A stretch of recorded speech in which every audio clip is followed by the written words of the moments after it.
keep this up for an hour. Good evening. Welcome to the Town of Sevastopol's annual meeting, Tuesday, December 21st, at I think it's about 6:02. So I'd like to call the meeting to order, and please join me in the Pledge of Allegiance. I pledge allegiance to the flag of the United States of America and to the republic for which it stands, one nation, under God, indivisible, with liberty and justice for all. Thank you. Now, we typically are not required to have an agenda, but we put one together just so that we have some format to follow throughout the meeting. It is your meeting, so it is your ability, you have the ability to make a motion or second a motion, and if there's a vote, obviously. The only requirement if there's a vote on something is that you be a citizen. Surprising, huh? With that, we'd like to know who is with us this evening. So we'd like to go around the room and have everybody introduce themselves if they would, and we will start with this gentleman. Dick Wyman, South Country View Road. Grant? Grant Estes, Bechtel Road. Ashley Stocks, Clark Lake Road. Kayla Montevideo, City of Sturgeon Bay Fire Department. Derek Daniel, 4833 County Road B. Michelle Stoddard, Rock Ridge Road. Brian Leist, 4830 County Road B. Rachel Weiss, 4830 County Road B. Elizabeth, how about you? I'm from CLA, Elizabeth McMaster's the auditor for the town. Larry Jacqueline, 4102 Glidden Drive. Debbie Parsons, 4147 Bay Shore Drive. Jean Nelson, 4339 Gordon Drive. Connie Judd, 4878 State Highway 57. Robin Turner, AT&T. Harrison Gorski, 18. Okay, thank you. Thank you both, all. Appreciate your introductions. We'd like to, I think probably we know everybody, but just for the benefit of those who may not, we'll start over here with this. Amy Fluck, I'm the clerk treasurer for the town of Sevastopol. Mark Hain, Town Supervisor. Jeannie Vogel, Town Supervisor. Dan Wolfel, town chairman. Linda Waite, Supervisor. Stacy Danielle, town supervisor. Oh, Stacy Danielle. Linda, you want to do something with your mic? Yeah, Yeah. it's a little. And turn it on. And turn it on? Turn it on. It's her first All time. right. Linda It's Waite, her first time. supervisor. All right, thank you. And the lady on the left who was recently elected to the office, I think there's a process that we need to go through, if There I'm is. not mistaken, oath of office. So if Jeannie and Stacy could stand up, That's true, Jeannie hasn't That's reelected, true, I it's me apologize. again. raise your right hand, and then repeat after me. I, and state your name, I, Jeannie Vogel, having been elected to the office of town board supervisor for the town of Sevastopol, having been elected to the Town Board Supervisor of the Town of Sevastopol, swear that I will support the Constitution of the United States swear that I will support the Constitution of the United States and the Constitution of the state of Wisconsin, and the Constitution of the State of Wisconsin, and will faithfully and impartially discharge said duties, and will faithfully and impartially discharge discharge such duties to the best of my to the ability. best of my abilities. So help me God. So help me God. Congratulations. Thank you. Here, here. Here, here. Just so many words. Too many words. It's always difficult to find people that are willing to step up and run to take on some of the challenges of this job. So we appreciate all those people who ran, and congratulations to Stacy, who came out as the new person on the town, and to Jeannie for once again stepping up and guaranteeing us another 6 years.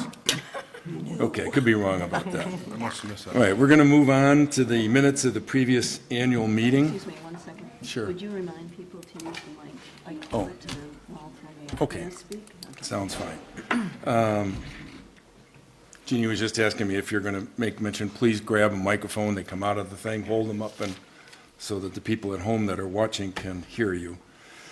With that, we have the minutes of the previous meeting from April 15th of 2025. A motion to approve would be in order. That can come from the floor.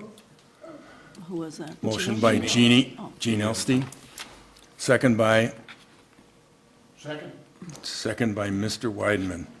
All right. Anyone have any questions regarding those meeting minutes? If not, all those in favor, and that's all of you, please indicate by saying aye. You can say aye twice. Aye. All right. Good, thank you. All right. So this evening on our agenda, we have the presentation and review of our 2025 audited financial statements. Then we have the annual report from the fire department. We have guests from AT&T to talk about broadband. Then we have town highlights, so each of the supervisors will talk a little bit about their plans, achievements, goals, whatever. I'll have a couple final comments, and then we'll go into any future needs or projects from you, the electors, et cetera, et cetera. So it's pretty much it. I'm going to bring up Elizabeth McMasters, who's with our auditor, and for those of you that are, I don't want to say bean counters, but those of you that are into financial things, this could be a little difficult to follow, because it certainly was for us. Because of a decision that I made last year regarding broadband funding, so we did some unique things to move some money around, with the intent being to obtain a lower interest rate when we had to borrow the money to pay for broadband. So with that as a backdrop, a lot of the numbers are pretty mystifying, but Elizabeth has assured us that she will make all of them crystal clear. So with that, Elizabeth, we give you the opportunity. All right? Thank you so much. Yeah, as Dan said, it's a little bit of a unique year. The one thing to keep in mind is that with any set of financial statements, there is a cutoff date, and with it being December 31st of 2025, that allowed some transactions to be shown in this year's financial statements, and then the debt issuances that occurred in 2026 are not shown in this set of financial statements. So the numbers fluctuated quite a bit this year compared to what it normally looks like. But if we were to shift these forward just one more month or 2 more months into, February of 2026, it would probably look very, very normal to other years. So I'm going to kind of hop around a little bit throughout the financial statements. That is really the only odd thing that I'll say, and it's not even really odd, it's just timing of when it all occurred. So I'll point out how those types of items impacted this year's financial statements. But other than that, it was a pretty mellow year. There's not a whole lot of new standards, no major changes. So I'll keep going, and if anybody has any questions, please feel free to stop me and we can discuss further. So starting on page 1, this is the goal of our audit, is to issue an opinion. We issued what's known as an unmodified audit opinion. That's the highest mark that the town can get, and that's no different than what they've received in previous years. This letter hasn't changed a whole lot, so I'm not going to spend a lot of time on that one. Starting on page 6, these are what's known as the government-wide financial statements. They are a required set. They're on a little bit of a different basis of accounting. So they're going to show things like the town's investments in the capital assets, all the roads and equipment the town may have purchased over the years. It's going to show how much the town owes in long-term obligations. Again, that does not reflect the debt issuances that occurred in 2026. It only has as of 12/31 of 25. So you can see it's, around, 125,000. It's about the middle of the page. So a lower number than what it would be, I'm sure, today. And then you'll see comments in regards to the pension-related amounts, and that's the town's participation in the Wisconsin retirement system. So again, this doesn't match up to the town's books. We prepare this set of financial statements as a service to the town, and it is required to be shown in here. But the set of statements that most people are interested in is actually starting on page 8. So these are the fund financial statements, and this is going to show you what the general fund activities were for the year. One of the measurements that we always look at is where is the unassigned fund balance at? And that's usually an indicator that you want to have enough set aside to support the town in case, heaven forbid, something happened and you have a large expense that came, out of nowhere. So you can see this year that the unassigned fund balance took quite a dip. It was at 180,000, and this is towards the bottom of the page. It was at 180,000 for 2024, and it's at 18,000 for 2025. That's a quite low number, lower than I think anybody would feel comfortable with, but there's good reason for that. Because of the planning that the town did, they were trying to capitalize on, or getting a favorable interest rate when they took out the debt for the broadband project. So the town was essentially choosing to use their cash on hand to front the payments for the AT&T project, and then you'll replenish that when the debt issuance happens in 2026. So yes, it's a very low number as of 12/31/25, but it was strategic. The town, was making decisions to try to better the town, quite frankly, and capitalize on that interest rate if they could. So that's very low, but I have no concerns with that from an audit perspective.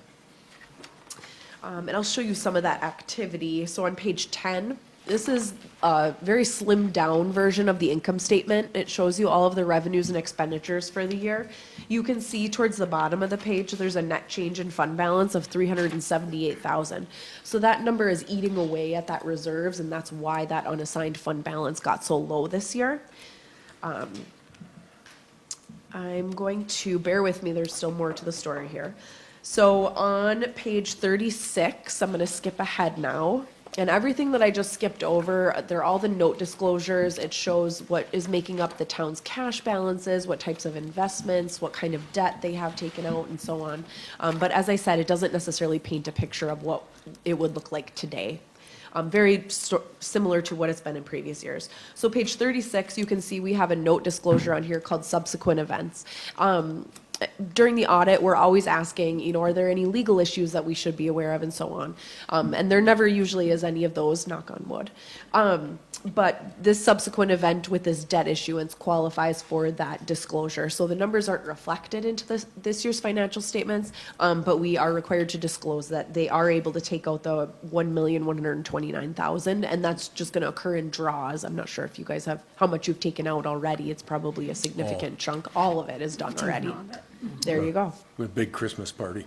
Yeah, I'm sure. Okay, so then I'm actually gonna go back, and you guys don't have to flip through this, I just will very quickly, but one of the note disclosures that I always like to point out is the legal margin for new debt, and this is on page 28. This is the statutory requirements of how much debt the town can actually take out. The town had very little debt at 127,000, so technically the town does have capacity to take out over 76 million. Not that the town is going to do that in a heartbeat, because obviously that would raise taxes very, very quickly. But it's a metric that we're always looking at, because we do see municipalities that get themselves into trouble where they are too high of a debt capacity and they don't have the ability to do projects because they simply can't take out the debt. So that's quite the opposite for the town of Sevastopol, and you don't have that occurring here. Okay, so page 41, this is the start of the detailed budget to actual statements, and this kind of shows what was going on for the year. Starting in the top category in taxes, you can see the public accommodation taxes. Those have continued to be a positive compared to what was expected with the budget. And it's been like that for a number of years. Hopefully that'll continue on. Down towards the bottom in the miscellaneous category, there was a nice donation that came in this year. I believe that one was for the restroom project, if I'm not mistaken. So that's a little bit different this year, a nice little bonus to that. And then there's the other category, which was the reserve license, if I'm not mistaken. Yep, so that obviously, those are some nice gains to revenue right there this year. And so had we not been, or had the town not been fronting the cash for the broadband project, you probably would have had a very nice surplus for the year. So going into page 42, Public Works is always the category that has quite a bit of activity. You can see the road maintenance and construction. That was under budget by about $46,000. And then snow removal, that one can go under or over depending on the snow, obviously. That one went over, but the town did a nice job of balancing that out. So overall, that function, it didn't have a large swing one way or the other in the end. And then this continues on to page 43, and here's where some of the big numbers really come into play. So conservation and development, the broadband project obviously has its own line. You can see that there was $406,000, so that's the amount that the town fronted in cash, and then it's replenished in 2026. And down below in the capital outlay category, you can see the town park improvements, and that's that restroom project that grant was used for as well. All right, any questions on the numbers? Dan, did you have any other questions? Well, No? you've done a fine job for me. Okay. I was lost, so not a problem. I know, it's hard to know what to look at and pull all the pieces together, so. And then I'll quickly just go over the findings. These are on page 47. I'll start by saying these are all very normal findings for a town of this size. This first one, lack of segregation of duties, that's purely because you have a combined clerk treasurer position. It is not, smart to even divide that up and bring on another person, and all of the payroll costs and benefits and so on that can come along with that. So it's very, very common that we see across towns of this size. On page 48, preparation of the annual report. In addition to getting the numbers in the correct spots, you also have to be able to do all of the note disclosures and so on. It's a lot to keep up with, all the new standards. We have teams that are analyzing these standards and ensuring that we're, applying them correctly. And so we do this as a service to the town, and we do that for, I'd say, 85% of the audits that we do. So very normal. And then the last one, the adjustments to the town's financial records. There's been some years that we've had this finding and some years that we haven't had this finding. I'll say that with the explanation of everything I just went through, that's the reason that we had this finding. It's a unique year. We had to make sure that we're getting cut off correctly. We're wanting to make sure that projects are in the right spot. You had grants, there's debt transactions or so on. So there's just some accounting assistance that we're really handling with those year-end transactions, and that's what results in this finding. Again, very, very normal. Amy does a great job of getting revenues and expenditures in the right spot, and that's all reported to the Wisconsin Department of Revenue in the town's financial state report, and we do that as well, and so she makes it very easy for us to make sure everything is in the right spot. Other than that is all I had, unless anybody had Any any questions from the floor with respect to anything? Come on, Dick, you must have one. All right. All right. Elizabeth, All thank right. you. Are you still available to help with personal income taxes? That deadline was a week ago. Elizabeth comes up from Green Bay to do this for us, so we appreciate your making the trip, and thank you for making sense of Thank you. what was a complicated year caused by me. But anyway, thanks Thank you again. all.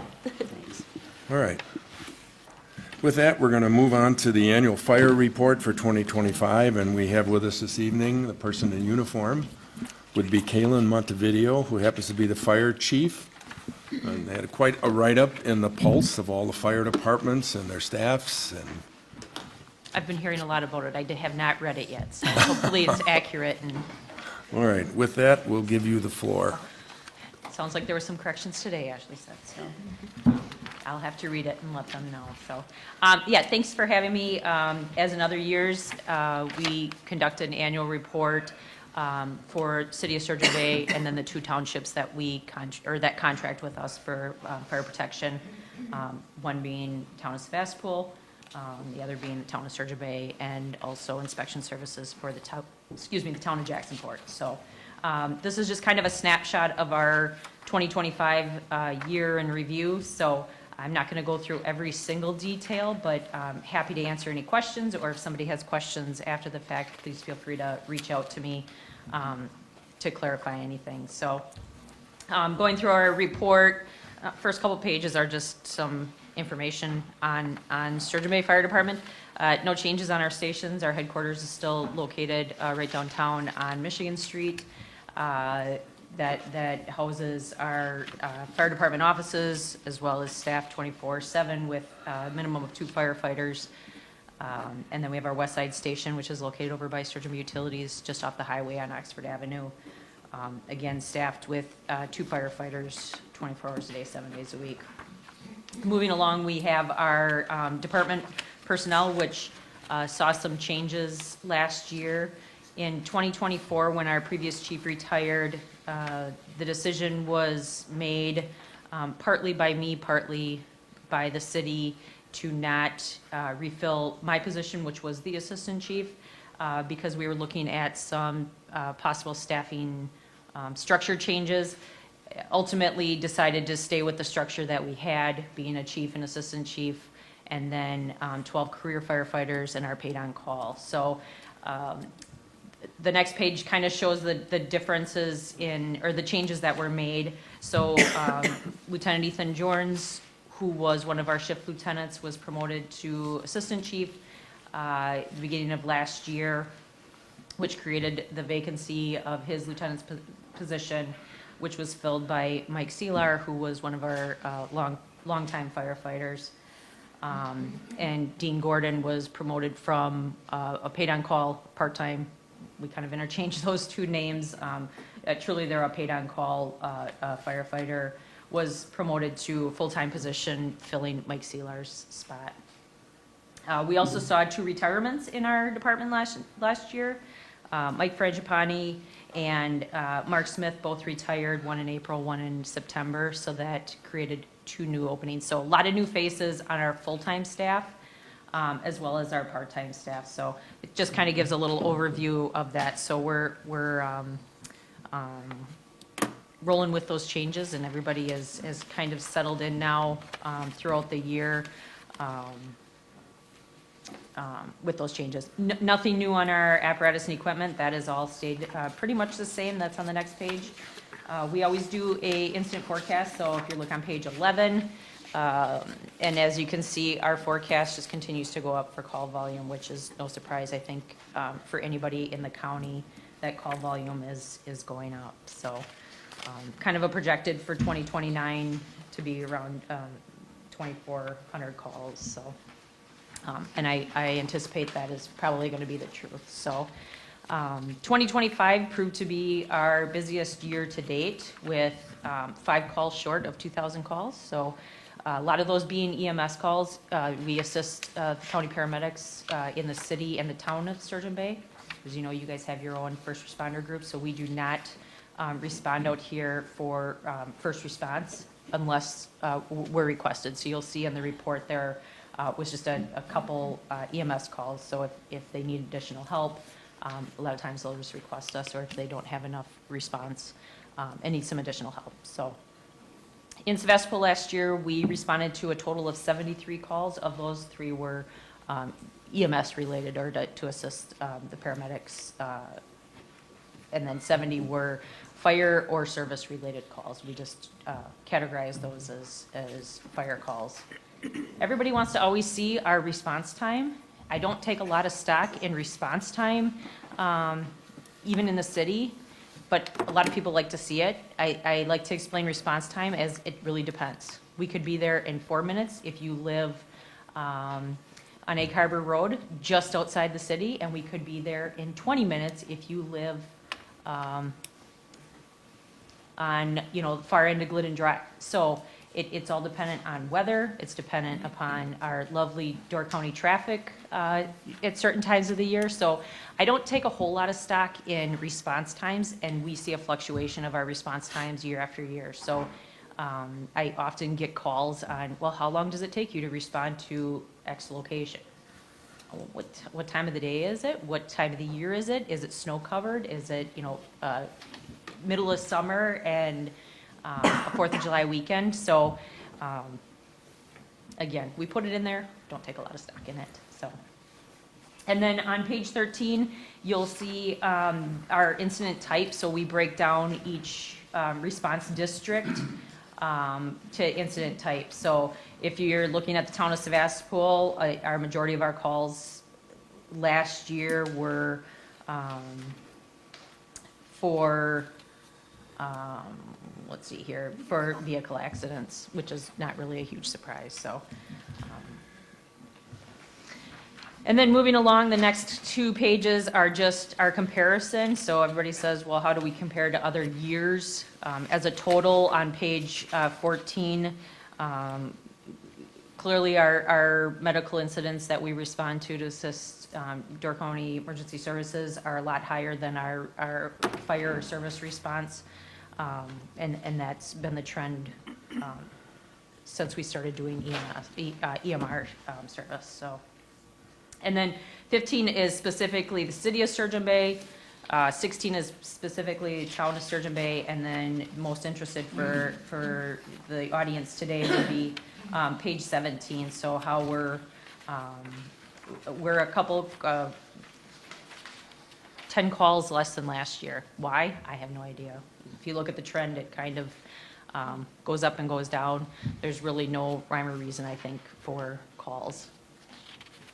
So, and then the last couple pages, again, I'm not going to go through every single thing, but just kind of an overview of what we do when we call ourselves firefighters. That is probably the least amount of stuff that we do is actually fight fires. Many of us in the fire service say when somebody doesn't know who to call, they call the fire department because we're going to figure out how to accomplish their problem, and they think that we are jack of all trades, and by our overview, that's not everything we do, but that's kind of what we do. So, station maintenance, we don't have a mechanic that is specific to our department, although we now have hired our 2 newest full-time hirees are diesel mechanics, so that's very convenient for us at Sturgeon Bay Fire because we do a lot of all of our own maintenance in-house. The nice thing about our firefighters are most of them have another side job or came from another profession. So we have carpenters, and we have one guy who's really good on the sewing machine, so we don't have to send out all of our stuff and does all of our sewing. We have, guys that are locksmiths, and they can change locks and all that kind of maintenance stuff around the station. So we get to save the city a lot of money by utilizing our staff that's already there. So the other big portion of our day-to-day operations is our fire inspections. So on the bottom of page 19, we break out our fire inspections by our townships that we service. So town of Sevastopol, we did 123 regular inspections and then 13 re-inspections. So that's occupancies that have violations that we have to go back to.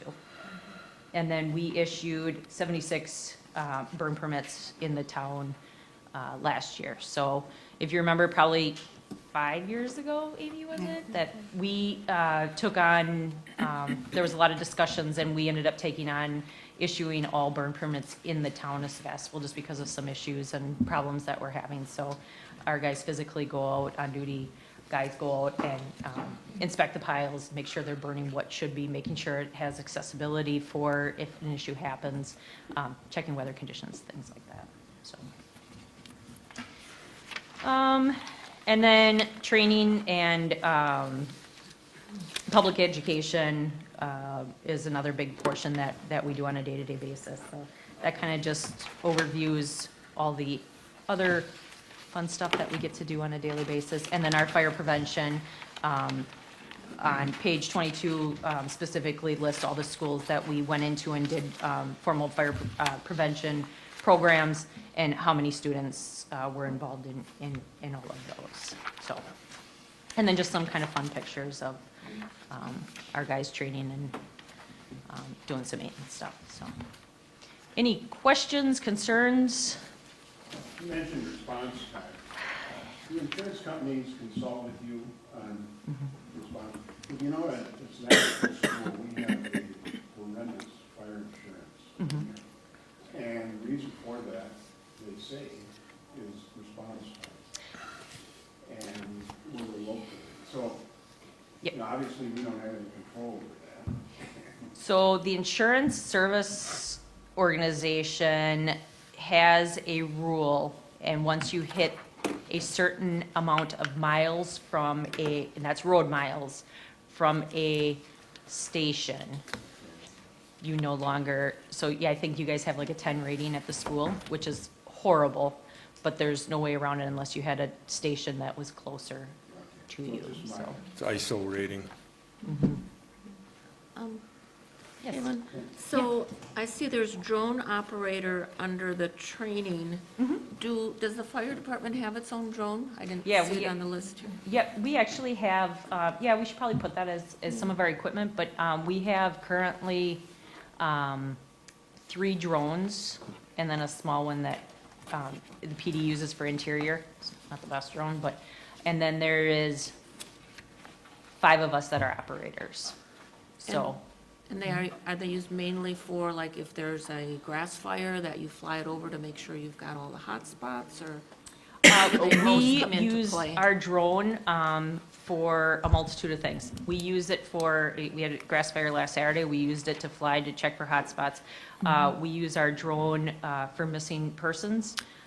We got called to assist the sheriff's department for an active threat down in the town of Nassau last fall, I believe it was, to try to locate a person, and actually did find the person. We use it for structure fires it's got a thermal camera on it, so to find hot spots, or maybe a weekend buildings that may have become weakened without having to put people up on a roof. So, if in the past years, before we had a drone, for instance, a missing person or trying to locate a person, we would put a handful of firefighters out in a field, walking 5 feet apart, walking the field to try to find this. Right now, we can put that drone up in 5 minutes. It's deployed very quickly.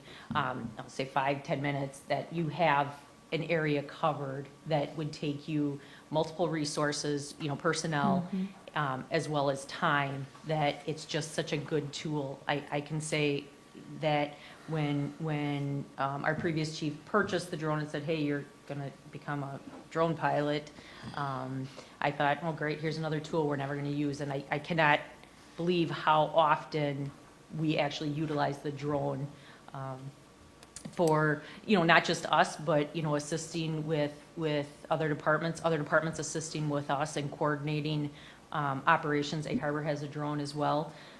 So to coordinate different resources that just encompasses an incident is amazing. It's just that the extra, although they're expensive, they are well worth it, because you're saving on resources and time, when many times it's not a lot that you have, right? We all know that we're depleted on firefighters, and you don't have time for a lot of things, that if you can direct people.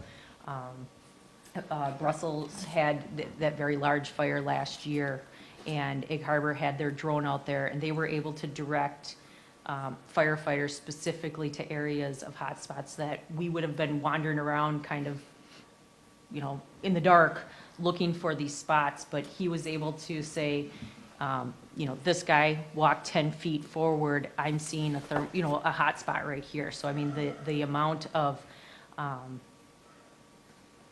benefit is amazing, that I never ever would have imagined that a drone could do for us. So. As opposed to manpower out there. Oh yeah, 100%. Yeah. All right, thank you. I have 3 different things. Oh, goodness. One is, I was part of the conversation that enabled you to take on the burn permits, and probably the second best decision I made, and I thank you for that every day. It's taken us out of trying to be fire department people at our level.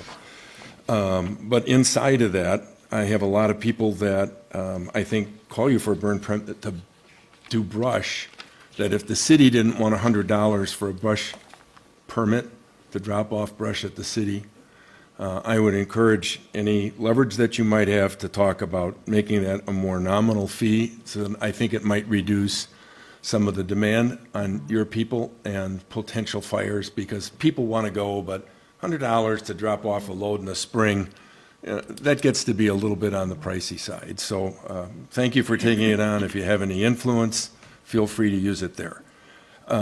Second comment is, are you guys in the mode of buying anything in the next year or two, just out of curiosity? Anythings? Any big purchases, let me put it that way?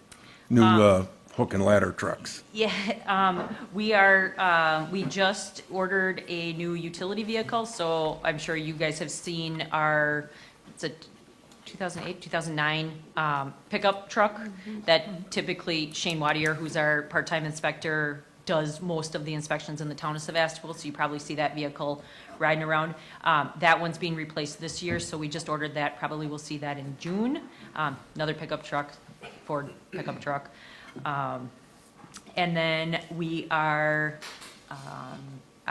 my plan is to have new air packs in our capital purchase for '27, so replacing our air packs in 2027. That's my plan, if budget all goes well. And then I'm also researching replacing both of our engines for '28. Okay, thank you for that. And my last one, which I'm going to guess you're probably 100% in the loop on, but we had Hugh Zettel, who I'm sure you know, talking with us last night and talking about the fact that they're going to put at least a seasonal paramedic station in West Jacksonport is the plan, and he was talking about the fact that they're looking at doing a larger acquisition of land for the possible expansion of fire department at some point in the future. So I'm assuming you're part of that conversation? Not That's a- totally. I had heard that at county board, there was a discussion on, it's no secret that fire departments are struggling to staff. Right. And we say volunteer, but really, I don't think anybody in the county is truly a volunteer department anymore. So it's not the fact of, paying somebody to come do it. It's people's time, commitment, living in the area, being available is really difficult. And we've had these conversations with Sevastopol specifically about, Right. The people that live in the community, that may not work in the community. So, yeah, that's great at nighttime when they live here to assist with some staffing things, but what do you do during the day, right? We're no different in Sturgeon Bay, although we're a full-time staff department. Our four on duty cannot handle the day-to-day operations, additional calls. We know that we're running more and more calls at the same time, so it means, one station's on a call, another call comes in, so the other station, we have to backfill with our paid-on-call staff. And we're no different than anybody else in the county, that we're struggling to find qualified people, and when you find qualified people, to keep those qualified people.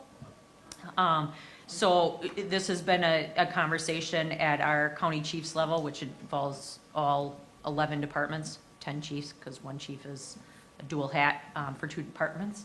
But, what does the future look like? I'll tell you that this conversation has been going on, I think, since probably before I became the assistant chief in 2016, so well over 10 years. And, there's not a really good answer, right? We struggle because we don't have mutual aid coming from all 4 sides. We're on a peninsula, so when you have a fire in Sister Bay, your help is coming from south, right? Last Saturday, Sister Bay had a brush fire, or a grass fire. The good thing is we have our MABA system, which is our mutual aid system, throughout the county. But you're just using the same resources, going north and south. We went north, ended up staging in Carlsville to fill that kind of void area. On our way home from that call, we caught a 20-acre grass fire in the town of Sturgeon Bay. Everybody just shifted. The good thing was everybody was already prepared because they had been in Sister Bay, had a call. They just kind of shifted south and assisted us. But it's something we're talking about, and something has to be done. Because in 10 years, we can't be sitting here having this same conversation saying, well, how do we staff it and how do we protect our communities appropriately? And unless you're affected by using fire or EMS, I mean, I'll glom them into it too, it may not be high on your priority, but we know that the potential is there. We know that our call volume, like I said, our call volume is going up. That I would argue is across the whole county, is that everybody's call volume is going up. So how are we going to make the next 3, 5, 10 years sustainable in the fire service? As you guys said, there's a article that came out in the Pulse, or multiple articles that came out in the Pulse, kind of highlighting that, and to get the people talking. And I'm glad that people with some influence other than just the fire chiefs and the firefighters kind of saying this needs to change and this needs to be done. And what exactly does that look like? I don't know, but I'm happy everybody's having the conversation so that we can move towards that and figure something out as a group. Because right now we're all relying on everybody in the county to, when we have something, large. Well, I'm glad that you're in the loop on it, because it's, obviously, I agree with you 100%. At some point in time, the county's going to have to go to the same plan it does with EMRs. There's just no alternative. The sooner the better, I think, for all of us. But at least I appreciated the fact that the county is thinking, let's plan ahead enough to acquire enough land that, it's more than just an EMR center, paramedic center, and then, 5 weeks after that, they decide they need more for a fire station. So, at any rate, that was it. Thank you for mine. Anyone else from the audience have a question? If not, we'll let you go fight fires. Yeah. Thank you much. Thank you, Chief. All right. With that, moving along, we have Robin Gruner and Harrison Gorski from AT&T. For those of you that have interest in the AT&T broadband update, and the two of you feel free to grab that microphone up front.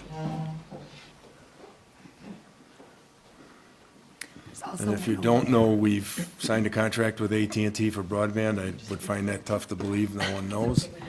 Oh, did you know? Oh, just kidding. I just found That we signed a contract That we signed a with you, yeah. contract with you guys? Yeah, okay. Good evening. Thank you so much for having us. I'm Robin Gruner, and this is Harrison Gorski. We're happy to be here to share some brief information, brief remarks, and then answer any questions, address any issues, take any huge compliments, any of that. First, I'll start with saying thank you to the Broadband Committee and the Town Board. I know I've said this before, but the amount of work that these individuals put into this entire process over the last several years has been absolutely incredible. You've all become experts on a topic that, 5 years ago, you probably had absolutely no interest in becoming an expert on. So thank you very much for all the work that you guys did going into this project. And as the chairman mentioned, the town of Sevastopol entered into an agreement with AT&T. We officially kicked off due to some delays in getting some grant contract language with Wisconsin Public Service Commission completed. So the project officially kicked off in September of 2024, and it's a 2-year build. So our contractual obligation to the town is to have the fiber build complete by September of 2026. We do not at this time anticipate any issues with meeting that contractual obligation, and we do believe that all AT&T fiber locations within the town of Sevastopol will be served and ready for ordering service by September of 2026. So just a quick high-level overview. There's a little over 2,000 addresses in the contract language. It says 2,027 addresses. I know we did add some additional addresses to that with the Wisconsin Public Service Commission grant. So a little over 2,000 addresses. It's a total of $7.4 million project. We are a little over 50% complete to this date. I would say around 55% complete. So when we send updates to the town, we try to be kind of careful and say, these are estimates, these are, you know, things can change. So when we send the town something that says, we're estimating that this area is going to be complete by the end of May 2026, you know, we try to be very careful in sharing that that's an estimate. Something could change. We could have major ice storms that throw us off. We could have some major flooding that throw us off. We could have equipment issues. There's several factors that could impact those dates. But we do our best to provide some estimates because we know how important broadband is to all of you and all of those in the community. And we know how eager everyone is to get access to AT&T high-speed fiber. We are just as eager to get it to you so that you become an AT&T customer as quickly as possible. So we're doing our best to give you those estimated dates, but just, again, keep in mind that sometimes things may change based on a variety of factors. But again, we really do not see any concerns with the project being complete by the end of September of this year. I'm sure you see a lot of activity out in the community, whether it's construction or splicing crews or installation, sales. And Harrison is going to go into a little bit further detail on some of the upcoming sales and installation efforts that we're going to have here dedicated to this town over the next several months. As we know, many residents are coming back from wherever their fun winter months are being spent. But what I wanted to address really quickly, and I will take personal accountability and apologize for some of the misinformation that's on the most recent map that we did share with the town. And this truly is purely human error, and I sincerely apologize. I'm looking at that map, and I know that two of those areas that say complete are not complete. And this was, you know, again, purely, we look at data that's given to us from our construction teams and update the maps. And we missed a number. We missed a couple of numbers in the spreadsheet and put the word complete in two places where they should not be complete. I'll just point really quick at those two areas on the map that I know are not correct. It's 2148, I'm sorry, I'm not on the microphone. Okay. 2148 and 2122. So these ones were marked complete. They are not complete. So I apologize for that. We will get updated maps to the town ASAP so that they can share that out with the community. I know that you guys have done an incredible job communicating, answering questions, and the information you provide to your constituents is only as good as the information that we provide to you. So I sincerely apologize for our error and not getting that correct information in your hands in order to answer questions from your neighbors and your constituents. So we will update those things. Now those two areas in particular, the one on the far right, 2122, we're projecting to be done complete at the end of July. There are some portions in there that are complete, but not the entire area. So, and then 2148, also projected to be complete at the end of July. Nope, I'm sorry, Oh, we had one 2148. End of May? 2148, end of May. Yes, thank you. Okay. And that part of that is done now, Yes. the Yes. northern section? Okay. Yes. So again, my apologies for that miscommunication. As far as I know, the other sections on the map, from a high-level perspective, are correct. Those are the only two that I know that we marked complete that are not complete.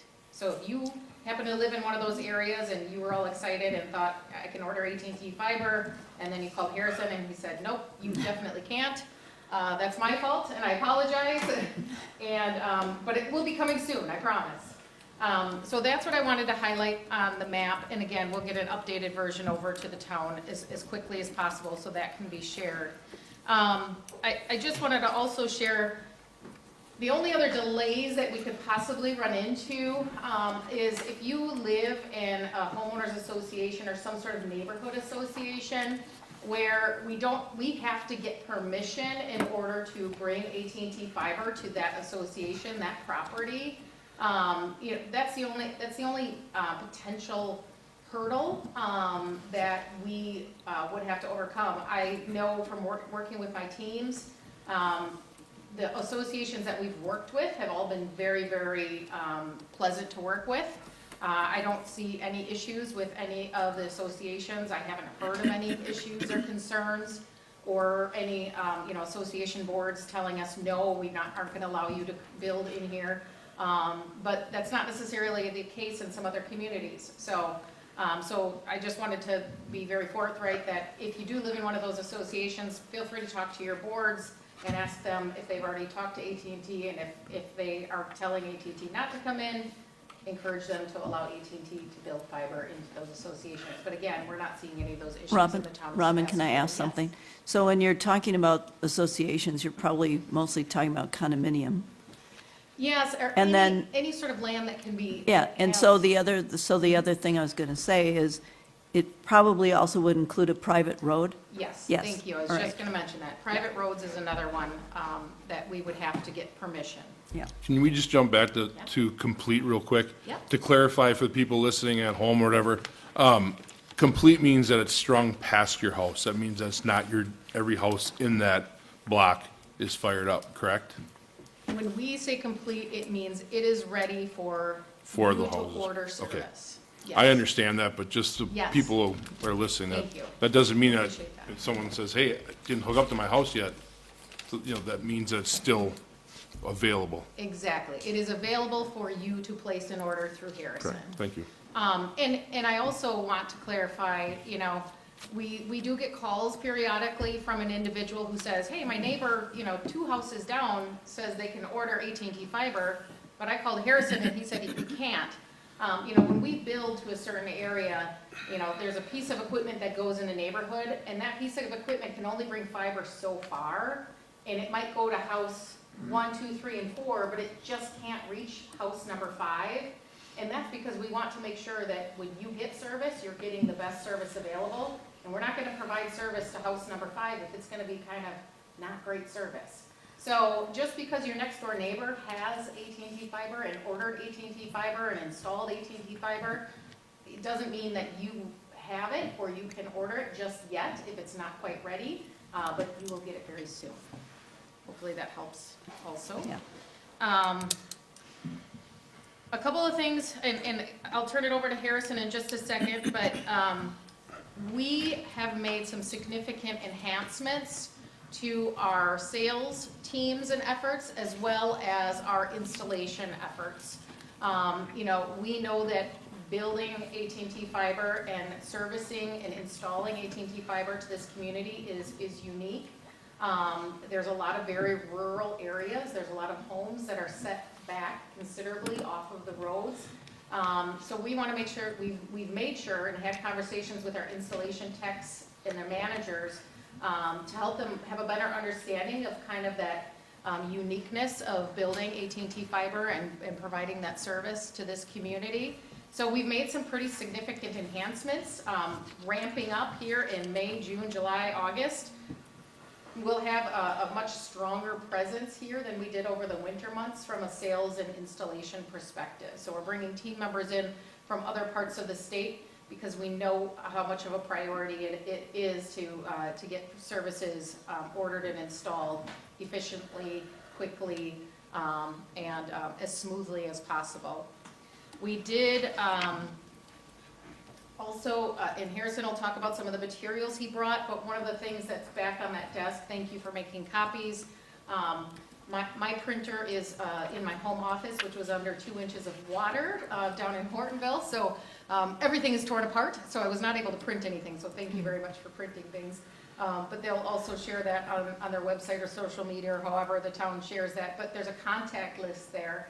And it has phone numbers and email addresses for, if you want to order service, this is who you contact. If if you've ordered service and there's a wire laying on the ground, that does happen sometimes if we're not able to bury that wire right away, here's who you contact for that. If you notice that there's a coiled cable box or something, some sort of equipment that was left behind, here's who to contact. If there's some sort of restoration that we need to do, so, sometimes we have to do some trenching. It's not ideal, it's not what we want to do, but in order to bring the service to you, we might have to do some trenching. It may cause some concerns with your yard. We will do that restoration work, but obviously we're not gonna do it when there's 6 inches of snow on the ground. So, we will come back, but if we don't come back, there's a phone number on there for you to reach out to. So take one of those if you would like, but I know that will be shared and it will be updated throughout the season as we change our processes. That's all I had that I wanted to share, unless there's anything specific that you guys wanted me to chat to. Otherwise, I can turn it over to Harrison, who leads our sales efforts, and he can kind of talk about some of the things that him and his team are going to be doing over the next couple of months. Did you have a question? I did. When you started your presentation, you mentioned the number of address points. What was that number? On our agreement with the town of Sevastopol, it's 2,027 addresses. Now, I know we did add some additional addresses to that list with the Public Service Commission grant. So I will take a peek at my files and see if I can get that updated specific number for you while Harrison is chatting, if that's okay. This is fine. Okay. I just wanted Okay, a thank you. rough number. Thank you. All right, well, I think I should just start from the very top, just so everybody's on the same page, kind of how my process works, the things that I do. Essentially, I'm a liaison, I'm a bridge in between the construction and the sales team. I'm actually not directly in sales myself. People call me, reach out to me, it's not me that's processing your sale. I'm coordinating all the local efforts, essentially, utilizing our retail stores, utilizing our different sales channels that are out there, the business teams, our in-home experts that come out to make sure your devices are connected. Trying to coordinate all those efforts. But it all starts with when a neighborhood is near completion. I'm working with our construction team, they'll tell me, yes, it's for sure going to be completing within the next 30 to 45 days. I'll send out marketing. It's one of the letters that I have in the back over here. It's two pages. This one is just the standard pricing for the different options that are going to be available. The other information I provide through the mail is a letter telling you to join the wait list. The wait list is something that we coordinate locally. There's something called the Notify Me system that's AT&T's national way of a notification when fiber does become available. The system is a little clunky, it's a little delayed. It doesn't automatically notify you right away when something completes. It's also not in tune with all the local efforts that we have going on throughout the community. So we utilize a local wait list. It's literally just reaching out to me to get you in contact with somebody, with one of the fiber coordinators when the sections do complete. I will say I am human. I took on this extra project. It was, I think, probably September of 2024. Robin asked, is there somebody that we could put on the tax information that the community send out that they can ask questions to? I said, sure, why not? So now I have 5,000 residents trying to contact me on top of my normal job. So email is always best. I have 2 phones. They're both always ringing. Emails are something that I can do while I'm watching TV, while I'm watching news at night, trying to just catch up on things. If you don't hear back from me, just send me another email. I'll get back in touch with you guys. But yeah, we build the wait list, and then when construction is near completion, if we get enough people on the wait list, I can also communicate with our construction teams, with our capacity teams that, hey, we have 100 people within this 200 resident section that we're completing that want to sign up for fiber right away. Let's bring in more technicians from Michigan. Let's bring in more technicians from Illinois to make sure that the installations aren't pushed out 4 to 6 weeks. You usually get installations done within a week period. So it's really, really, really important to join the wait list if your section has not completed. On the other side of things, for all the sections that are currently completed, I would still highly recommend reaching out to me. We do have a local retail store in the Sturgeon Bay area. I work with that team. There are people within that store that are my fiber coordinators that I utilize to process all the installation appointments. I would still reach out to me just because their main job is working within the retail store. They're just going to set up your appointment. They might not have all the questions and answers for you. I don't just utilize that retail store. That's an authorized retail store. I have one down in Green Bay, a corporate-owned location that I'll utilize. I have, again, these other sales channels that I'll utilize. It's a lot easier for me to coordinate the entire process, including working with our garage and with our technicians, if I'm involved from the beginning. Especially if somebody misses a step along the way, you just come back to me and say, hey, I haven't heard from Lee in a while. Can you have him reach back out to me? I have a question about my bill. Things like that. So even if your section is already completed, still reach out to me. If I don't answer, again, I'm human, sometimes it does take 24 to 48 hours. You can, as a fallback, just go to the retail stores. I really try to prevent as much as possible calling into our call centers. They're great people, they're just people that you will probably never talk to again after you hang up the phone with them.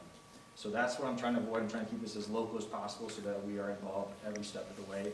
And even if you went straight into a retail store, I know the people in the retail store, I can make sure that whatever they signed you up for is what's given to you. Moving on, we have a lot of sales efforts coming in. Obviously, the majority of the residents are gone throughout the winter. Sounds like they're gonna be coming back starting now, probably the first couple weeks of May. Tomorrow, I'm spending the night here tonight. I'm gonna be going out tomorrow to try to partner with some local businesses where we can set up some tents in the parking lot on a Saturday. You know, maybe partner with them to, you know, give away their coffee or any of their local beverage, whatever it is that we can partner with them on.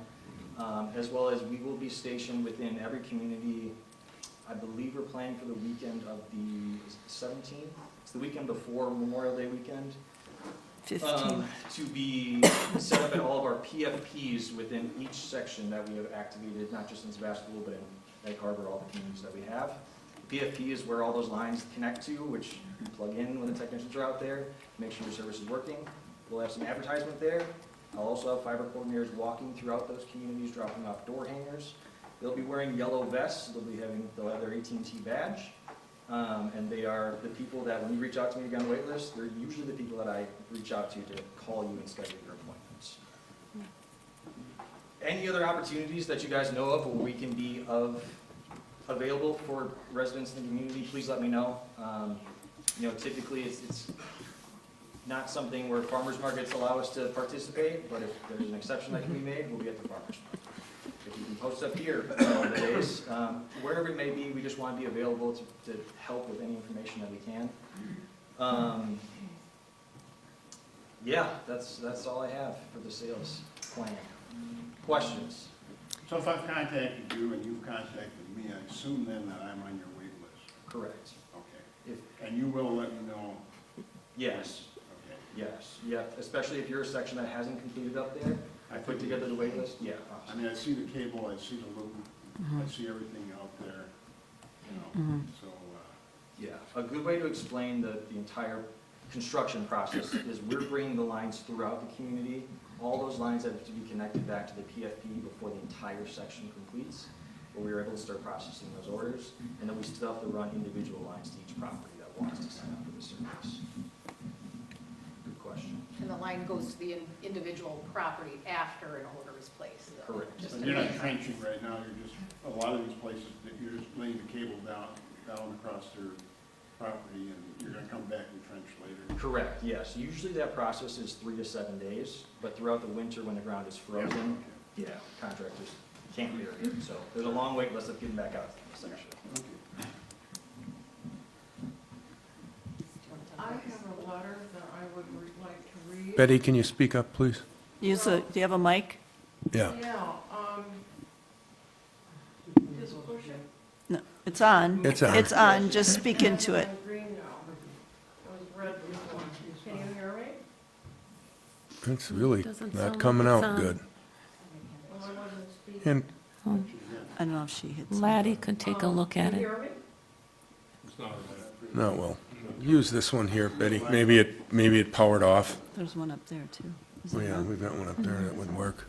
We'll give that, Too Yeah. long. yeah, give that one back to Robin. She'll bring you one, Robin, to use. This actually goes Oh, there we go. Yeah. Robin and Harrison, which, as you know, are the AT&T representatives. And this is a request to bury Bay Shore Drive cable. And this is coming from an association, but after your comment before, it's not a condo association, it's just the homes that are along Bay Shore. And I write on behalf of the Bay Shore Property Owners Association. I'll give you a copy of this when I'm finished. We're known as BSPOA, which is located within the Door County towns of Sevastopol and Egg Harbor, and represents homeowners living in the vicinity of the Bay of Green Bay. BSPOA has approximately 297 households, and we represent about 560 individual members. Our board respectfully requests that AT&T continue installation of a conduit system in coordination with the work being performed by Sturgeon Bay Utilities on Bayshore Drive through completion of their underground conversion project in 2027 or 2028. We do appreciate your efforts in contacting the Wisconsin Public Service Commission to explore whether the grant could be extended to align with the SBU project. While we understand that this is not possible without risking the loss of grant funding, we believe it is in AT&T's long-term interest to ultimately establish an underground system along Bayshore Drive. Buried cable provides significant benefits and is strongly supported by residents for several reasons. First, it offers greater protection and would likely reduce service interruptions for both residential users and the growing number of residents who work from home. Second, Bayshore Drive is heavily wooded, with mature trees located close to existing poles and lines. Falling trees frequently damage overhead infrastructure, resulting in costly repairs and lengthy restoration times.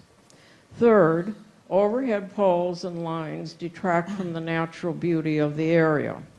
Upon completion of the SBU project, SBU's poles will be removed, enhancing the visual appearance of Bayshore Drive while also reducing ongoing vegetation management costs for AT&T.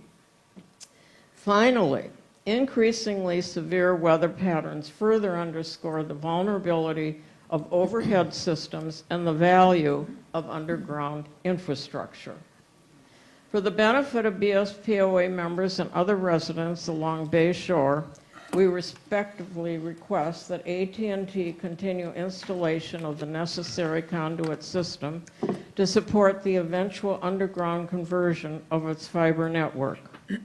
Given the unique constraints of the Bayshore Drive right-of-way, there may never be another practical opportunity to complete this work in coordination with other utility companies, making this the optimal time to proceed with SBU. I thank you for your consideration, and I'm Betty Parsons, who is obviously with the Bayshore Property Owners Association. Is this one? I also have a question. Knowing that I was coming here tonight, I had a call from one of our members. And my question to you is, she is currently an AT&T user, and she has heard rumors that, and in fact, I believe she's received correspondence from AT&T saying that within 2 years, they would like to discontinue landline service and only have cell service. Are you able to answer this concern? Yes. Here, I'll take this off so I can. Thank you, Betty, for your letter, and I would love a copy of that. Thank you. Let me address the Bayshore Drive question in the letter first. We did have extensive conversations with the town board, SBU, the Wisconsin Public Service Commission, our teams. We looked for as many options available to us in order to continue moving forward with the underground conduit project alongside with SBU in order to provide fiber along that whole Bayshore Drive area underground. Unfortunately, it just did not become the option that we're able to proceed with for a variety of reasons. As you mentioned, potential loss of PSC grant funds that would come from, what the town has already committed to paying. I think what our teams are doing is working directly with SBU and We will commit to providing AT&T fiber to as many of those homes as possible prior to that contract expiration date underground. Unfortunately, it does not look like there's a path forward that is going to allow for us to have all of those homes being served underground, and some will be aerial. I don't know the total number, but I do know that our team is working very, very closely with SBU to try to minimize the amount of aerial that will be serving those homes. If anything changes, we will definitely reach out and have that conversation. And I know that's probably not the answer you wanted to hear, but at this time, I just don't see an option for everything to go buried, because we can't expand that project because of contractual obligations to 2027. So, We're mindful of that. yeah, I know. So I wish I had a better answer for you. I can assure you that our teams are working very closely with SBU, and our intention is to provide AT&T fiber through underground to as many of those addresses as we possibly can. Is there any other questions on that piece, or? I think, I certainly have no answer for anybody, but I'm just going to speak to my own area, which is, in the area that I lived, after having, I can't tell you how many trees fall on the power lines, WPS came along and decided to take and put our residents and those of 2 blocks completely underground because the trees were costing them more money from breakage, that eventually they did this. There's no underground power anywhere else near us, but the area was such a problem, they just made that call. And I think the same decision was made by SBU on parts of Glidden Drive because that same problem exists. So I'm going to just take a stab at it and say that over time, if there's that many outages that are caused by trees, and AT&T gets to a point where they decide it's a little too expensive to keep this repair up, they would probably take advantage of an existing conduit to make that transition. Would it happen day one? No idea. Would it happen in 2 months or 2 years? I don't know. I'm just saying that from my own experience, WPS came along and realized it had a problem and came up with a solution. And there is one there eventually on all of Bayshore Drive if that problem becomes significant. Yeah, and I agree with you, Chairman, and as you and I have talked, our focus is making sure that we complete the project within the Right. contractual obligations that we have agreed to. If that is an option in the future, I know that our teams would definitely consider that. It's Right. just not something we can commit to at this No, time. I hear you. I mean, we've covered this ground, Robin and Betty, as much as possible before it even became an issue with the community, but there's just not a workaround unless a minor miracle happens. SBU finds sand instead of all rock, and they can, Just go zipping down Bayshore Drive, in which case every foot they go, Not gonna happen. AT&T will be in it. Otherwise, pray for a lot of fallen trees, which will hurt AT&T's pocketbook, and they'll take Oh. advantage of it. Ouch. But I throw that out. I have a Thank you. question to one of your comments right now, and that is, you talked about existing conduit that you could put back if you wanted. And was the implication that you feed into that? And what would that conduit be if you were to return to Barry?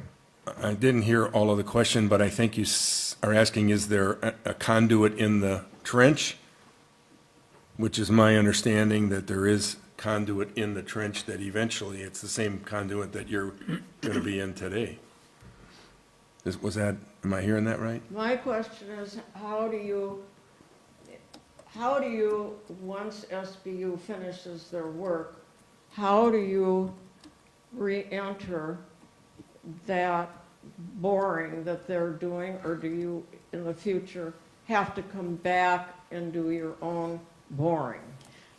I think I understand what you're asking. If SBU completes the underground conduit project and all of their services are provided underground. Right, but do the you have AT&T some way that you can feed back into that in the future? Yes, we would not have to bore new trench. We would, the ideal situation is if we were to go underground, we would use tools to put our fiber in that existing trench in that conduit that's already there. And do you have to do any advanced preparation for that down the road right now with the boring?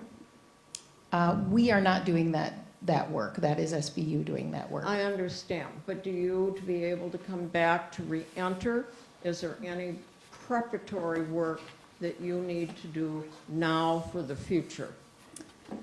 I would not feel comfortable answering that question because I'm not an engineer or a technician. My guess is we would not have to do any prep work. I just don't know. I apologize. I can try to find out. If the conduit is in place, that allows you to put any number of wires and fiber in the conduit. So if you're, as long as you're installing conduit first, that would answer your question. You don't have to come back. But you have to have a pipe or something. That is a don't conduit. you? That is a Oh. conduit. The 4-inch pipe, you see the orange pipe, is a conduit.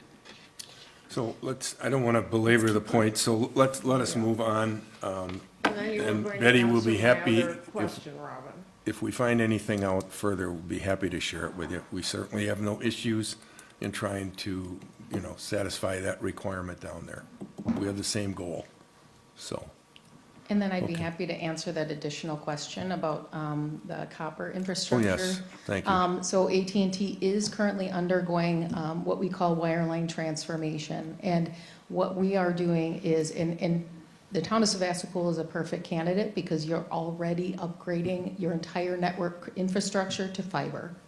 So we are upgrading our network infrastructure from copper-based network infrastructure to fiber-based infrastructure. So we're not removing service from individuals, we're upgrading service from copper to fiber. Does So that mean you don't have don't have phone service anymore in those areas? there will Because- be phone service through wireless or fiber, not copper, once We don't really that care what change the has been equipment made. is, as long as it can be wired to the phone at the house. Will you discontinue that or not? No, you will have phone service. Okay, You'd have that's- voice over internet.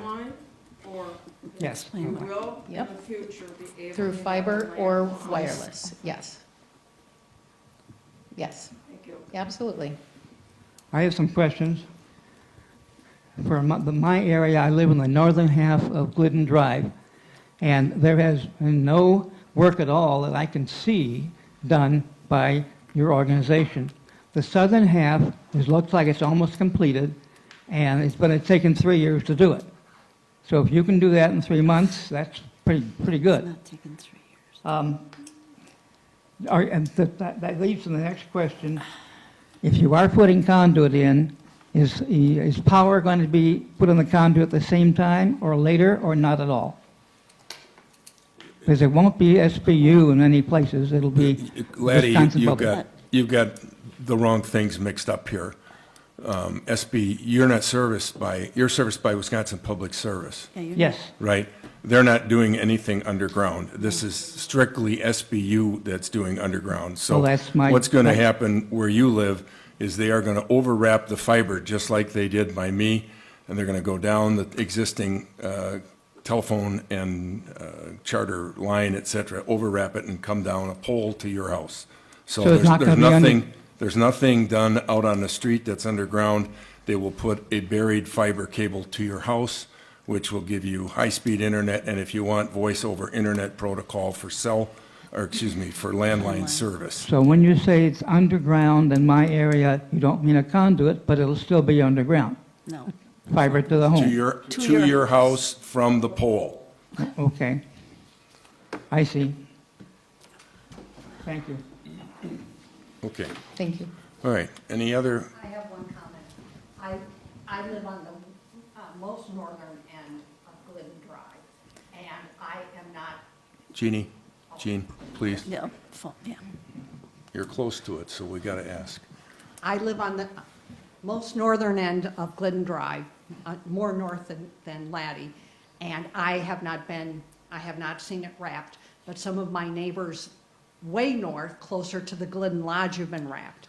And sometime in January, I was picking up during my walk all the little stickers that were put on their mailboxes that said, call us because you can get wired. So your sales team may need to go back to those areas and do it because the numerous snowstorms in January blew off all your stickers. And in fact, I picked up quite a few. Thank you. What I'll say to that is, while I coordinate the sales efforts, I do not coordinate all of the sales efforts. I don't know which team is putting out those stickers. The information that I personally send out is through the mail, and then my teams will drop off like a door hanging bag. It'll be a big bag, and there'll be information inside of it. Okay. Stickers, I'll have to look at that one. But it sounds like your section isn't activated right now anyways?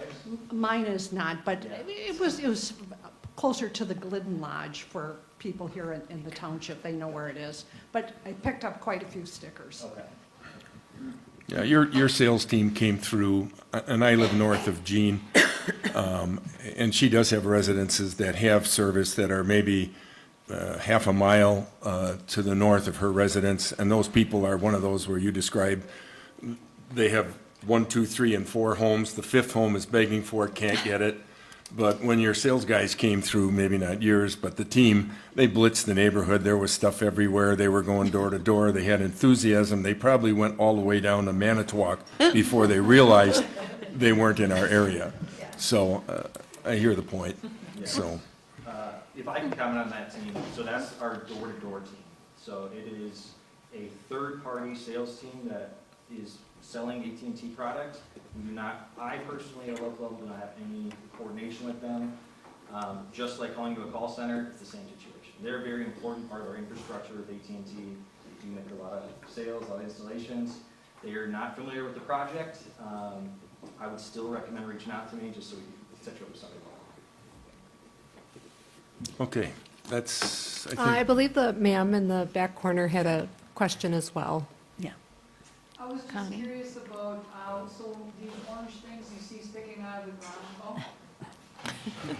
ground. I was just curious, is it on? Yep. Yeah. Talk into it. The orange tubes that you see sticking out of the ground, does that mean That's every house is conduit. gonna have one of those orange tubes sticking out, or is it one tube for 4 homes, or? The orange tubes that you see sticking out of the ground are temporary. Those would not be permanently there. That would be replaced with either a pedestal or some sort of a cover. But it's just temporary. It means we're doing work here in this area. It's not quite done yet, but once they're done with the work, you're not going to see orange tubes in any neighborhood. Okay, so there's gonna be pedestals. Yeah, a Or pedestal something's mount, gonna- some sort of cover. Either it's a pedestal mount or a flower pot. I mean, there's a variety of different covers that they'll use based on the neighborhood, and but you will not see the orange tubes sticking out. Okay. I did receive, I own a home in Egg Harbor and here in Sevastopol, and so I deal with AT&T for both of them, and I've reached out multiple times through the emails, never received anything back, finally just gave up. So I don't know who I'm gonna reach out to, but the supervisor at the table there gave me a phone number to reach out to, so I'll reach out for that. But as far as your emailing, you Don't never call reached her. back out to me with my questions, and when that kind of money is being She's spent, not part of this team. I would like to have the answers. No, So for I'm sure. very I much talked to her disappointed. Yes, and I totally understand. Like I said, this project was a lot more than I thought it was gonna Yeah. come out to be that was on my plate. I would continue, send me another email. And we can even talk after this, because I would love to address whatever the situation is. Back in the fall, I got my second hip surgery, so I was out for about 6 weeks. I was still trying to email while I was sitting in bed. I took a 5-day vacation last week that wasn't long enough, but there are times when I'm gonna be out. There are times I get hundreds of emails a day. I just encourage you to reach out and have me. I would love to talk to Connie? you after this. Yeah. Go in more detail. Okay. All right. Connie, I would suggest if you can just write down your contact information, maybe you can just hand it to Harrison tonight. Okay? All right. I just have a couple of things. So would you, just so everyone understands, would you tell people what is included in the quote-unquote free installation? And is an AT&T team actually doing the installation to the home from the right-of-way, or is that a third party? Yes, yeah, so the installation fees are right for the project. So Right. from our pedestals or from our utility poles, all the way into the gateway that we provide, it's a modem and router in all one device. That's at no cost as well. So the Right. installation and the equipment we provide, there's no cost for that. What was the second question you said with that, second part?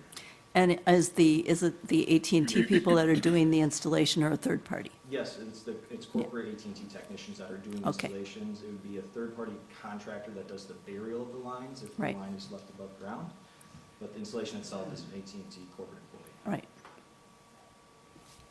Okay. Do Any, you want us to mention the seniors, the workshop, the digital learning? think If you, Jeannie's I gonna- can mention it when Yeah. I'm doing my spiel. So, yeah, okay, we're good. great. Last call. One short question, otherwise forever hold your peace? Okay, good. Thank you. Thank you for both. having us. Appreciate it. All right. At this point in the agenda, what we're going to do is just turn it over to each of the supervisors just to give you a brief recap on their achievements, projects, highlights, whatever combination of the above that they might have. And we'll start with Linda Waite, who's going to discuss the Plan Commission, which she chairs, and her work with Destination Sturgeon Bay. So I'll give the floor to Linda. And I'd also like to add the Door County Tourism Commission to that. Oh, yes, thank you. Okay, so our Plan Commission, 2025 was a pretty quiet year for the Plan Commission. As you are all aware, the town of Sevastopol is under the jurisdiction of the Door County Comprehensive Zoning Ordinance. They are in the process of updating that and making some amendments. So we gave some feedback to the county on that.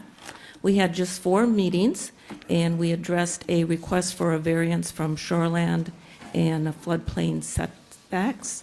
We addressed a conditional use permit for an auto sales lot. We looked at Heartland zoning modifications, a conditional use permit for the new Bank First building on the Egg Harbor, or on Old Highway Road, and a request to rezone wetlands. The town did decide to not renew its membership in the Bay Lake Regional Planning Commission going forward. And if you are interested in serving on the Plan Commission, we do have a vacancy or 2, and I'd be happy to have a conversation with you. Our meetings are held in the evening, so they do not interfere with your work schedule, and it's usually 6 to 8 meetings a year. And I'd like to give a thank you to our current Plan Commission members. The Door County Tourism Zone Commission, we now have 28 commissioners representing 14 towns, 4 villages, and the city of Sturgeon Bay. There is a full-time administrator, a full-time assistant administrator, and a full-time tax specialist with the commission, and they oversee the collection and distribution of room tax. Sometimes those collections involve a legal action. It's not unusual to have to pursue legal measures to collect. Items in current discussion at the commission include how to best handle our reserve restricted funds, which are quite substantial, and then also addressing possible term limits for the executive committee. The commission meets on the 3rd Thursday of the month. Also, I would like to briefly comment that our ordinance committee this past year went through approximately 100 ordinances. We did some major cleanup and reorganization, and I can give much thanks to former Supervisor Trent Olson, who assisted on that, along with Laddie Chapman, Jeff Schneckpepper, and Amy Fluck. And then as far as Destination Sturgeon Bay, so Destination Sturgeon Bay is the current recipient of our community marketing funds. These dollars come from Destination Door County and are to be used for the benefit and promotion of community, businesses, and local associations. The town of Sevastopol does have an ex officio seat on their board, so we don't get to vote, but we do get to attend their board meetings, and they usually meet on the 4th Thursday of the month at various locations. And I believe our chairman wants to comment on that. Thank you. Thank you, Linda. At last night's meeting, regular town board meeting, we discussed the destination Sturgeon Bay, which receives a huge amount of funding from our town, in the neighborhood of $90,000 to promote businesses in the town of Sevastopol. And frankly, they are doing a terrible job, and probably the best word I could come up with. The visitor's guide, which is the one vehicle that you are aware of, has one page of information on the town. One single page, and we're a quarter of their budget. So we're looking to migrate away from them and start our own business association.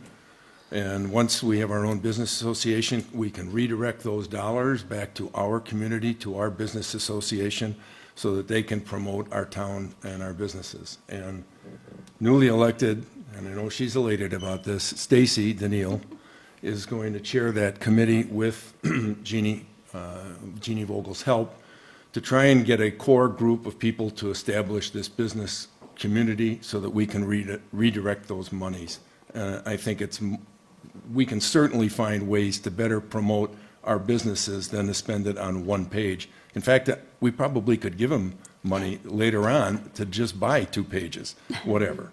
So if you're a business, you have somebody, friends that in a community, in our community with a business, please talk to them, have them talk to Stacy or any of the board members. We want to try and make this happen so that by the end of the year, we're not giving them that money and it can go towards our own businesses. So enough said on that. We'll go to Jeannie, who has, I think you're going to talk about broadband. I think that's a possibility. Okay. First of all, thanks everybody that is in the audience tonight, and thank you to the people that are actually on our YouTube channel and listening to us live. Thank you to Robin and Harrison for being here tonight. So what I want to alert people to is, and Harrison has been very gracious in accepting, it's another job, of providing our community with educational sessions. So there are some flyers over on the counter over there that you can pick up. So there will be the first of our educational sessions will be Wednesday, May 6th at 1 p.m. here at the Sevastopol Town Hall. Come. They're going to have refreshments and snacks, so that should bring people in for sure. And then we're going to work on building your digital skills and using the internet safely and with informed use, and things like streaming where you can cut the cord and just do apps and services that you need. So for a lot of people, these are foreign words, and I understand this. Believe me, I've learned a lot in these years I've been working on this very project. So anyway, grab a flyer. Oh, and then there's a second one already scheduled for Wednesday, June 3rd at 5 p.m. So for those that might be not available during the day, maybe can come into this 5 o'clock meeting, again, here at the town hall, going through the same thing. There'll be Q&A too, if you have questions or whatever. Harrison's going to be here to answer every question you could ever have in your life. Well, close. So please come. And at the bottom, so we can take this off of Harrison's lap, we've asked you to respond to either Amy or myself via email or phone. Just give us an idea if you're planning on attending, that would be helpful. Don't feel if all of a sudden you hadn't said, hey, I'm coming, and you want to come anyway, please do. That's not a requirement, but it would help to know who might be attending. So I think that they've made it clear that if you are having some kind of issue, please reach out. If in fact you continue to have an issue for whatever reason, please reach out to either Amy or myself, and we will do our very best to contact the team at AT&T and make sure you're taken care of. Okay, it's just another help that we can offer. Okay, so we're here for you. So, and, we will also be putting your name on a list if you're having any issues, so that we can follow up and make sure that you're taken care of, okay? Because we're all in this together, we're all paying the bill, okay? So, that's really, and in addition, you'll also find a flyer on the same counter over there that is AT&T Fiber Helpline Guide for Door County. So there's different things like schedule residential fiber installation, schedule business fiber installation. There's names and numbers, contact information. It goes down to internet not working, equipment left on property. So it addresses a lot of issues. So please also take that flyer with you. It's multiple pages if you need that. And these will also be available here at the town hall, I'm sure. So that's really wraps it up. for me. Thank you, Jeannie. I'll add one comment to your piece, which is I've had people that I know ask me, why should I switch to AT&T? I'm getting comparable service for about the same money. The answer to that's pretty simple. You're being taxed for it. So you might as well use the feature because it's basically kind of included in your tax bill rather than get taxed for it and turn around and pay some other provider for the service. I've been on the service since September, I think. Works very well. No complaints. It's up to you. Just want to throw that out there. I understand the speeds are even higher than 300 megabits per second. So, Yes. I don't know what I'm going to do when I actually get AT&T because I'm like 5 or less right now. So I'm going to be really excited. So anyway, but of course it is a free choice. So if you do not wish to get their services, that's your prerogative. But I will say this to you. Bring the fiber to your house, into your house, okay? Even if you decide you don't want to take their service, you don't want to pay for their service, bring it in. Because we never know how long we're going to own that home. And you do not want to leave somebody else sitting out there at some point and where they say, oh, you have internet? And you go, oh, yeah. And it's a whoops, you don't, because you didn't bring it in. It doesn't cost you a dime to bring it to into your house. So do it. Okay, that's the only advice I will give you. Okay, enough on that topic. We're going to switch gears for a couple minutes. Oh, was there a Sorry. question? Well, Robin looked concerned with that. go ahead. She was a little concerned with the last comment. Yeah, you need to have the service, Jeannie. I'm sorry, yes, you do have to order AT&T fiber in order for us to bring it to your house. I just want to clarify that. Okay, I'm sorry, I thought you could bring it in. We're going to be passing every address. Okay. So it will be available to order, but in order for the fiber to be brought to your home, you have to place an order with AT&T. Thank you for the correction. Yes, absolutely. There is no contract, though, so Right. we're not asking for long-term agreements or anything like that, but thank you. Thanks for letting me clarify. Thank you. No problem. Mark Hain, who is the chair for the Park and Rec Committee. So, Mark? Thank you, Dan. I'll try to keep it short and sweet because we've been here long enough. Our big project we tackled this winter, actually, at the town park, was re-siding of the concession stand. Now, all 4 dugouts, the new bathrooms and concession stand all look the same, all new siding, looks pretty slick when you drive by. Come on out, watch a ball game, check it out. One of the big things we did with that concession stand was get rid of the front door to get rid of some of the congestion. When you're in there working, people are coming and going, it's kind of a mess. So we have 2 new doors. They're in the women's bathroom, former women's bathroom is one of the doors, and the rear door is kind of going to be our new front door. So stop on up, and actually, I gotta admit, I'm kind of watching my son play right now because they're playing tonight. I'm just kind of live streaming it. Apologize. I'm here, missing them play. They're over there right now playing the 2nd year in a row that our annual meeting has been on our first home game.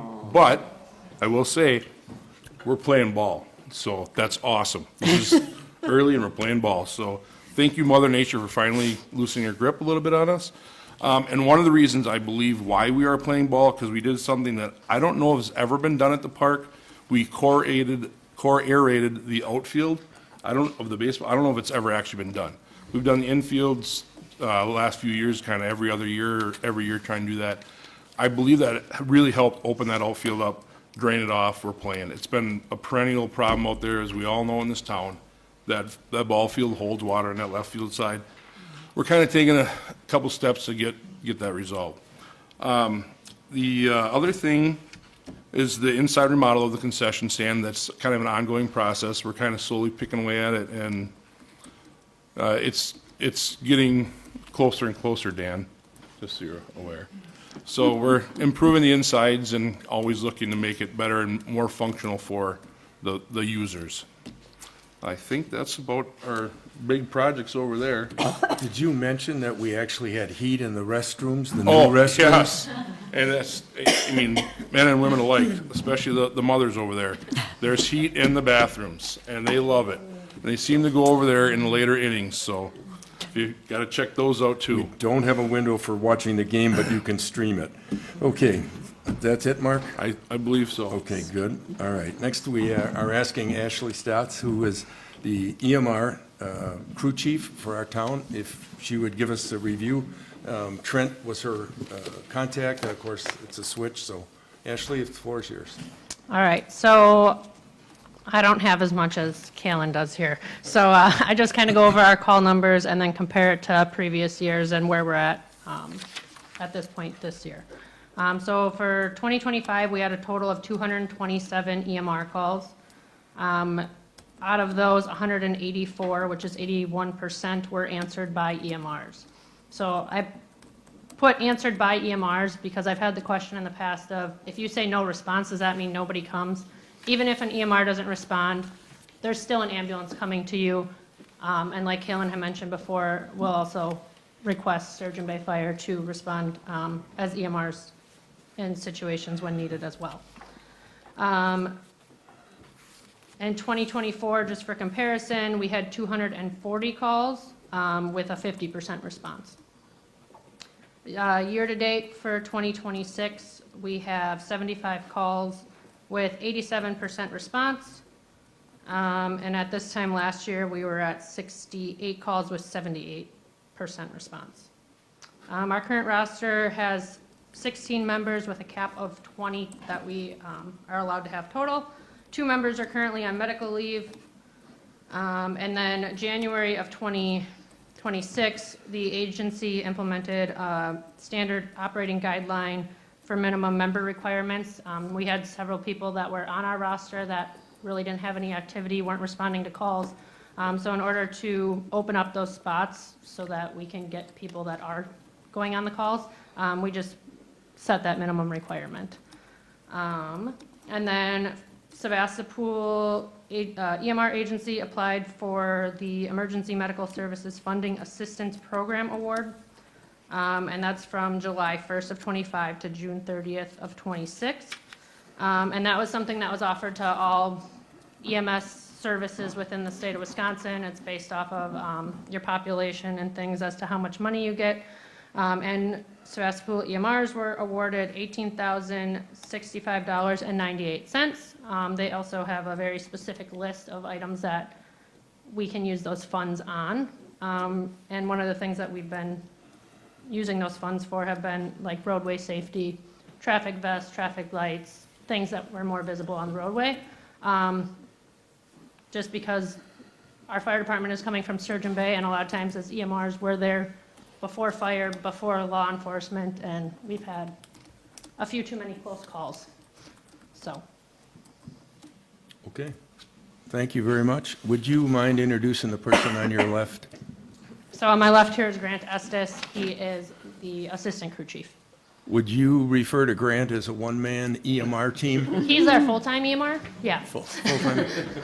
Just so you know, we do compensate our EMRs for taking calls and for training and other things. And Ashley mentioned, I think, either 227 calls last year. In the first quarter of this year, the one-man EMR team responded to 55. So certainly, and by the way, Grant, I think you've got a twin, do you not? I do. Any chance we could get him to join the team? At any rate, well, job We have well. 4 open spots if there's anybody that's interested in, joining us.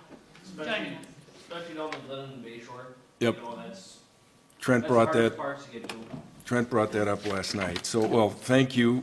I know you're a new EMR besides, so thank you for your enthusiasm. I hope not to see you soon. Well done. All right. And Ashley, thank you. I appreciate your stepping in. So, all right, with that, somewhere on this agenda, it says final comments. I won't take long, but I wanted to, not everybody gets to these meetings, not everybody comes to the budget, doesn't really know where your tax dollars go. So I just put together 3 or 4 categories to show where your tax dollars are spent, so you have a perspective on that. We have $1.5 million budget. Of that budget, road construction, maintenance, and mowing last year, or this year, excuse me, is going to be $515,000. Snow removal, we budgeted 110. We blew that all to heck with that 30-inch snowstorm, so that number is going to be up. But through Amy's efforts, we hope to recapture $20,000 through an emergency declaration, so that'll help us a little bit. But we are well overspent, so grab your shovel in the fall. We may need it. Fire protection, the other single biggest item, other than road construction, is $412,000. Our park, the new restrooms, concession stand, et cetera, it's another $61,000 investment. So those 4 categories that I named account for basically almost $1.2 million of our total budget. So you have some idea where that rests. So now you say, okay, that's great. What does that mean as our town, all right? So there are 14 towns in Door County. I've mentioned this last year. I kind of like to talk about it year after year. Based on the tax rate, we are the 3rd lowest of those 14 towns. So we are spending your money wisely, I think is the message. The tax rate for every $1,000 of assessed valuation in our town on your tax bill is $7.05 per thousand. I'll take that a step further in a minute. What I want to share with you is that 2 of the towns in Door County, Clay Banks, their tax rate's $18.61 per thousand. You mean combined tax? Combined tax rate based on assessed value. Forestville is $20.21. So if you take that $7.05 and you say, okay, that's my tax per $1,000 of assessed valuation, how does that break down? Well, of that $7.05, the county of Door represents $2.51. So if you have a $250,000 home, that's $628. Sevastopol Schools wins $4.48 per thousand. So if you have a $250,000 home, that's $1,120. NWTC, the tech school, represents 60 cents. $250,000 home is $150. Before I reveal the towns, just anybody want to take a stab at what it is? 51 cents per thousand. So on that $250,000 home, you're paying $127 in taxes. So if you ever have an issue with taxes, this is the last place you want to look. So and all those numbers, by the way, courtesy of the county tax, and you'll see some of this information reflected as well, I think, in an upcoming issue of the Pulse. So you're just going to tell people to move to the town of Sevastopol, right? If you're not happy with New York, move here. All right? Especially if you have a business. Oh, yeah, especially if you have a business, because we're going to have a great business community. So we're up to any future needs, projects, or discussions, or any concerns that anyone from the floor might have. So if you have something, yes? I would like to Mike, address... Mike. Hello, everyone. Hi. I would like to address this tourist money, room tax money. I own 3 properties in Door County, and I know for a fact that those folks over there, EMRs, fire, police, is very much stressed. And I know out of the 2 places I own property in, I think you're only getting like 30% of that money out of how many millions. And I think it's time that our communities go to the legislators and tell them that all needs to change, because the advertising to bring all these tourists in should then start paying for some of the care that needs to be going with all the tourists. Now, did I say that correctly? I have no idea. No, I'm you're- pretty sure yeah. everybody You made comments understands what I'm last talking night. about. No. Go ahead. we as a community, whether it's Door County taxes or our individual township taxes, these guys, first off, need more people to do it, but they need full-time staffing. And that money doesn't come from nowhere. That's just my opinion. I can respond to that, Connie, and maybe our chairman will chime in as well. Right now, it is state law that 70% of room tax collected goes to promote tourism. 30% reverts back to the municipality. So of course, from our audit report that you heard earlier, we collected 247,000. Fantastic. So I believe room tax last year amounted to about 8 million. Destination Door County is a designated tourism promoter. Some of that money is kicked back to the community business associations, as you heard me explain earlier. It would take a legislative change to change that 30-70 split to something more reasonable, and we have brought this up to legislatures. We have a Towns Association, a unit meeting. We have legislatures attend those regularly, and it's brought up almost every single meeting to something that's more equitable. You have lots of tourists using lots of municipal services, the parks, the roads, and it's not just the main highways anymore. With short-term rental popularity, they're out on the country roads, and likewise, that puts a burden on our EMRs, our fire departments, that you're not just on a main, easy-to-get-to road anymore. So definitely, we're trying to get something that would be more equitable and to support the services that we provide to all these visitors, so. I think the only thing that you could add short-term is if there is certainly grant money available through that fund that comes up every quarter. So if there's anything that is beneficial for those groups that they can submit a request for funding, maybe that's a short-term fix. We've been fortunate at the town to get money for the restrooms. We were fortunate to get money for the tennis pickleball courts. Communities, we most recently got money, in fact, for Shower Road. So there's certainly plenty of money available if you have the right set of circumstances, so maybe there's an opportunity there, and we'll just continue to press on those legislators to see what they can do. So. Right, the chairman's referring to the Community Investment Fund, which actually is in excess of Destination Door County's budget. You heard me mention the funds earlier, that restricted reserve funds.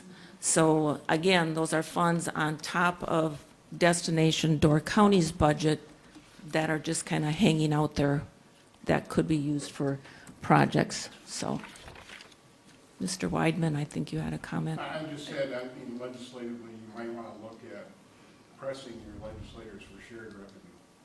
The taxes that are collected in the county. I don't know what our ratio is right now for shared revenue. What we're collecting, you mean?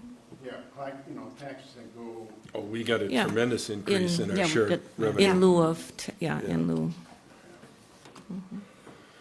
Okay, anyone else have a comment or anything they'd like to make? They're getting tired of this, I can hear that, that's okay, I'm with you. All right, hearing nothing else from the audience, we will proceed with announcements, which is the open book for your taxes. It will be Thursday, June 25th from 10 to noon, in person here at the town. And the Board of Review, if you don't receive satisfaction at the open book, is Tuesday, July 21st from 12 to 2, again, in person here at the Town Hall. And our next annual meeting will be April 20th of 2027, so put it on your calendar. That's the third Tuesday in April. And we would need to end this, a motion to adjourn from someone. I'll make that motion, Mr. Chairman. All right, we have a motion from Laddie, a second from Jean. If there any further discussion, hearing none, all in favor? Aye. Aye. We are adjourned, thank you.